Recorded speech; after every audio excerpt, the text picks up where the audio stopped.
Our project is analysis on children learning performance by educational game app.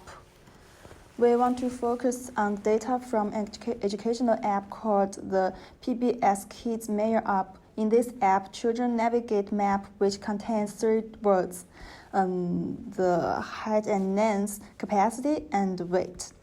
Within each word, there are multiple types such as video clip, activity, game, or assessment. The learning path is designed as follows: the exposure by video clip, exploration by activity, and practice by game, and the demonstration by assessment. It is possible that somebody don't have to follow this order. He is free to choose. For example, he can straightforward start with the assessment or start with a game, then an activity followed by an assessment. He can also repeat the assessment as many times as he wishes. There are 5 assessment games, and in this project, we need to use the gameplay data to forecast how many attempts a children will take to pass a given assessment. Each application installed is represented by an installation ID, and this is typically corresponding to 1 child. In the data table, we have the full history of gameplay data. Then we need to predict the number of attempts for a single and random choose assessment based on the history performance. Based on this, we just want to find important features to predict children's performance in these 5 assessments based on their record. And besides, we focus on creating visualizations to show different test sets under 3 different models. After that, we will introduce how our data was processed and how our model are performed. We can see that it's a notebook file and most of the coding are here. First, we import some necessary package, and we mount the Google Drive, which is our file here. After that, we read the data. Both our data are separated for 3 parts, and 2 parts was used in this project. The first part is train and the test, which is the actual test set, but we won't include that in our project because the actual label was hidden by this contest. After that, the most important is train label, and we will figure out how this can build a quite cool model. And first, in pre-processing, we can find the shape of our train, which is quite high dimensional. And although there are 11 columns, but there is a special column named event data. You can see that there is really high and detailed description of this code. And we can have a look at the train set. First, the first column is event ID, which is the unique ID for each step. Every column here are unique. After that is game section. Game section is represents what the section the game is, and with a barcode. This one is starting game session. For example, they are unique, and for this part is a game, and during the game section was the same, and after finish they will change another. And this is a time strap, which is easy to comprehend, and is event data. And this most important part is the installation ID.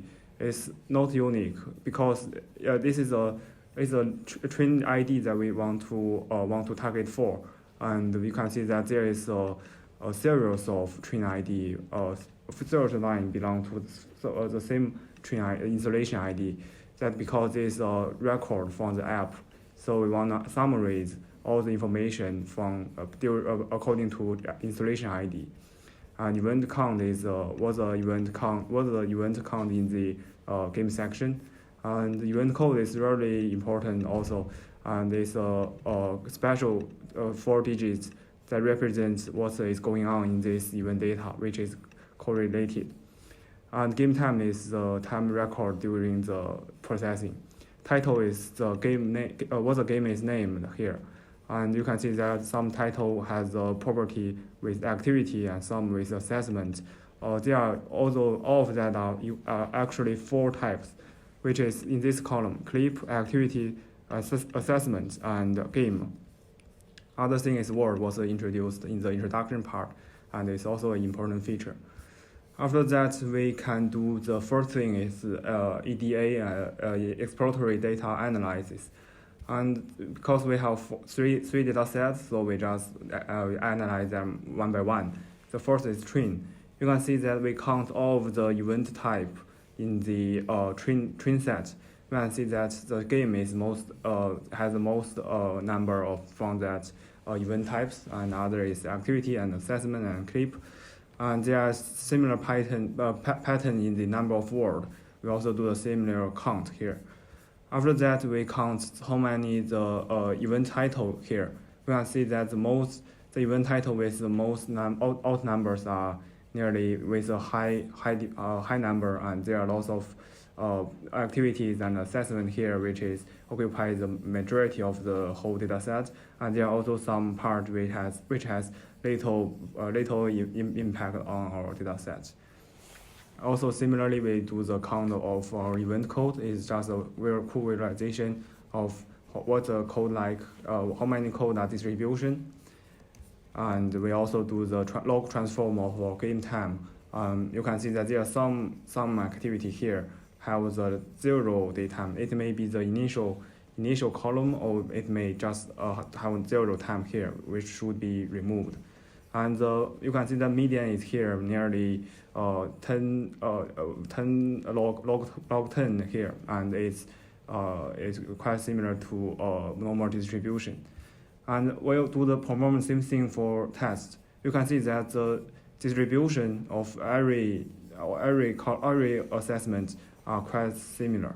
And for the event type, they have the same pattern with train set, and as well as the number of event title and event code and the game time distribution. It's a good news that we can our model in train tests are quite balanced, and we can use the same algorithm to process our test set, and it may generate quite good results. After that, we have a look at our train table. And first, we also count the number of title here. We can see that all the assessment is quite balanced, and have nearly 4,000 at most 4,000 counts here.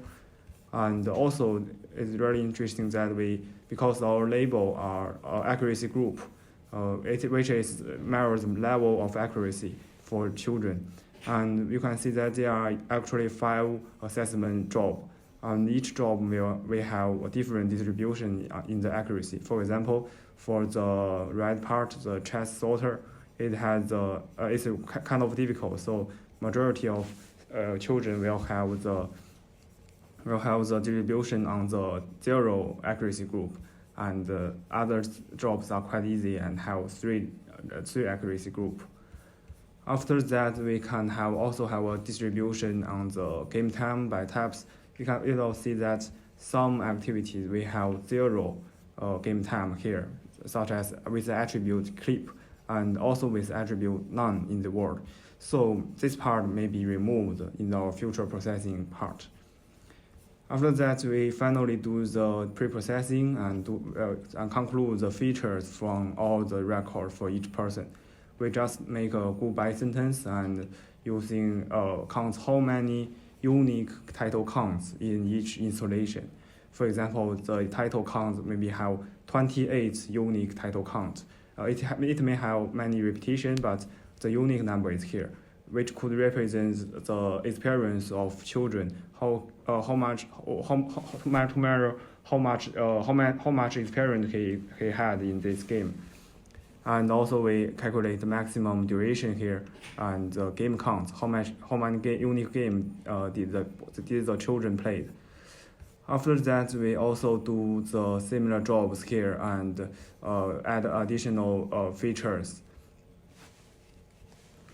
And for this part, you can see that we have changed our strategy to make a count of our columns. Instead of we count the unique number for each column, we count the actual content, how many this activity happened in each column. For example, in this column we have 4 attributes, and we count each number of this attribute here. and we make it rename it as a feature name with assessment number, clip number, game number, and activity number. And we do the same thing for event code. We just encode all of the event code with the actual code, and we just count how much the code happened in this installation ID. And this is the result of that. We can have a preview of that. You can see that all of the event code was counted here. For example, for event code 3110, and the first installation ID has happened, high performance. There are nearly 600 here, and as well as our activities.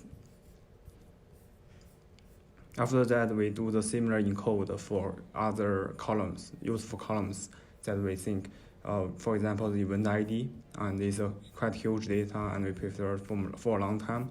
And after that, we can find the event ID was added. And after that, we do the similar thing for other attributes, words, and the types.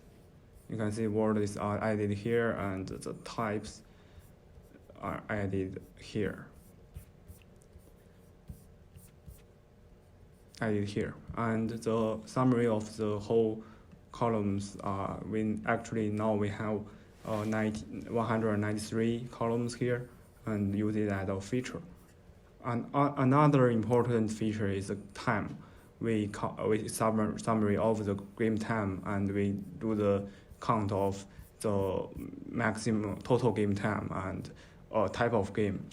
It will have the meaning that if an installation ID have a higher total game time, it means this child may spend a lot of time on this game. So actually, we just have intuition that the game in the assessment that this child perform will be better.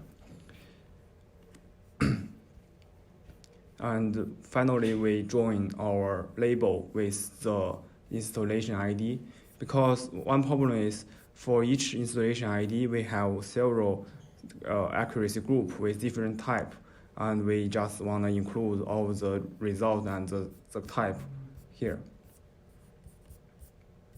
And in order to do that, we can perform an algorithm here.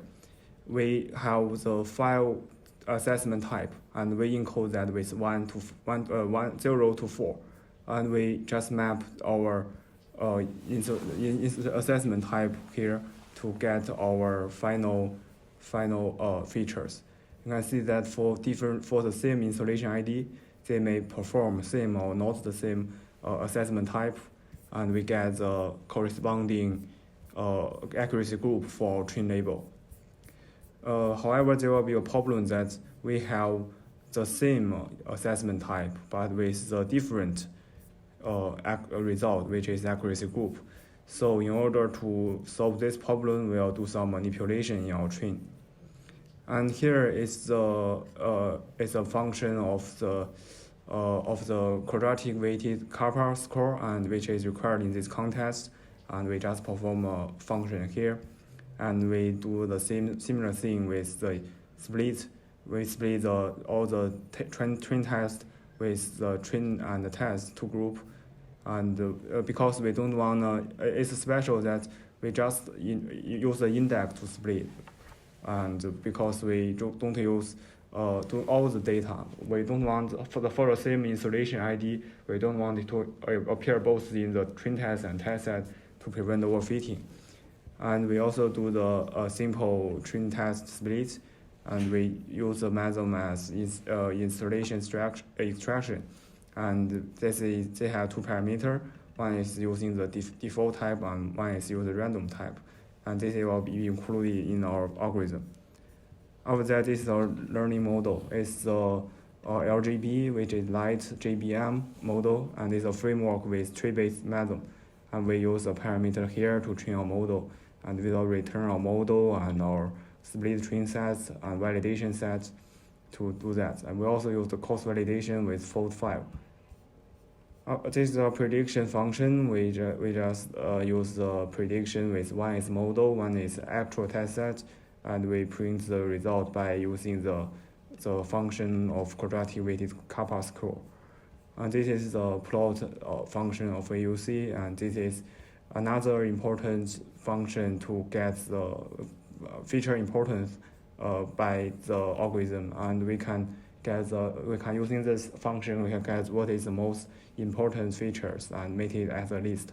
We can use that as an important part in our feature reduction. And this is a curve plot with which could plot our loose curve, both in the train set and validation set. And it is for the front end, we gave a function here to get to split our test set into 4 parts, which is also unused and used to be tested in the front end. And for these things that because we have to split our split our installation ID in train and test, we just do using the call function here to split the installation ID in this final file, which is contain the features and labels, and transfer it to these two ins. This is our installation ID in the train set, and other part is the installation ID in the test set. And after do the extraction, we can see combine it all, and we can split the 4 test set for the front end. We can also have realization of this column here. And for those installation ID, we can see that there are no repetition in the installation ID, and every column are quite unique. And other thing is to improve the feature, we have first do the correlation to see whether our features have highly relationship. We can see that this is our installation attributes, and here we can perform. We just use some columns here. We can see that some columns may have the correlation relationship, and which means that we can do the further improvement by feature reduction. And it's the same as here. This is the different attributes. For baseline model, we use the split train set and test set, and use the LJB model as our with all the features, with nearly 200 features, and give it to the to input it to the model, and get AUC plot, loose plot, and feature importances, and the final score. After the training, we can see that the score are quite high. Which have 0.6 to 0.7. They may be occurred by some randomness. This is the ROC curve. It looks good. And this is a loss curve. We can find that this is validation loss, and this is train loss, and it's going to overfitting, but the validation have prevent that and stopped here with nearly 600 iterations. And this is the feature importance. You can find that most important is the event code 2010, and it means that maybe represents the starting point for each game section, and it will represent this feature as the most important. And it's also important that the second important is assessment type, which is also concluded from the label, and it seems reasonable. We can use this graph as our feature extraction. After that, the one improvement will be the random choice, because in the splits we just try the first installation ID with that row as our feature, as our instance, but actually we can do it randomly, which means you can see here. For this installation ID, we have several repetition with the same features. The only difference is the assessment type, and in the baseline we just choose the first installation ID with these attributes as a feature. And now we want to improve that, so we want to randomly pick one of that for each installation ID, we think it will improve the results. However, the outcome is not. After training with the similar features, with only variable is we use the random choice method, but the result is worse than the baseline. This means that this may occur because we have some repetition in the train set, but for the same features, the generated label will be the same, and maybe it's worse because of that reason. And we involve more randomness, which means we are using the similar algorithm like bagging because for this data set, if we extract one of that, even with randomness or with default model, that with the first row, it will lose lots of information. Maybe we can comprehensively extract all of the information by building lots of weak model, which means we extract one of that randomly for one round, and we get a performance prediction. And after that, we extract another iteration, randomly pick one of that and build another model, and we combine those models together and see whether it will be improved. And we think they will be useful because it will comprehensively acquire all of the information. However, the actual performance is worse, and even worse than with some randomness. Also they are waste a lot of computation power. This may be also the same reason that for the model confused by our label, because even for the same model, even for the same installation ID with same features, it will generate different outcomes here. It will 0 and with 2, and so this really big problem. If we use our bagging method here, it will find for the same features, it will give a different label, and it's not performed by the machine learning. In order to solve that, we change our idea here. We just use another way to do that using the feature importance. Firstly, we calculate the baseline. We build the baseline model and training it, and we can generate the feature importances. And we use the feature importance and extract the top 30 most important features as involved in our new model. And we use those features to get the new model and train it with our similar model with light GBM, and we get our performance scores and AUC, and those curve is quite good. You can see that the score is improved better with 0.1, and the ROC looks better as well as the loss curve. So there is our model, and after that we will introduce our front end. So next step, let's see the system. So in respect of system, we use Flask as our framework to connect the front end and the back end. In the front end, we use HTML, CSS, and JavaScript as our primary language to design the web. In the front end, we send the request through HTTP method to Flask, and the Flask gave a response in a similar method. And all the data transfer is using Ajax. In the backend, we use Python as our primary language. As you can see here, we have 3 models, and we will use one of the models to do prediction on one of the data sets and generate a ROC curve, then send an ROC curve to Flask. Then the Flask will send ROC curve to the front. And the model and the data set are all selected by the user in the front. So let's jump into the demo. So this is our demo here. So first, the user can choose one of the data set we generated.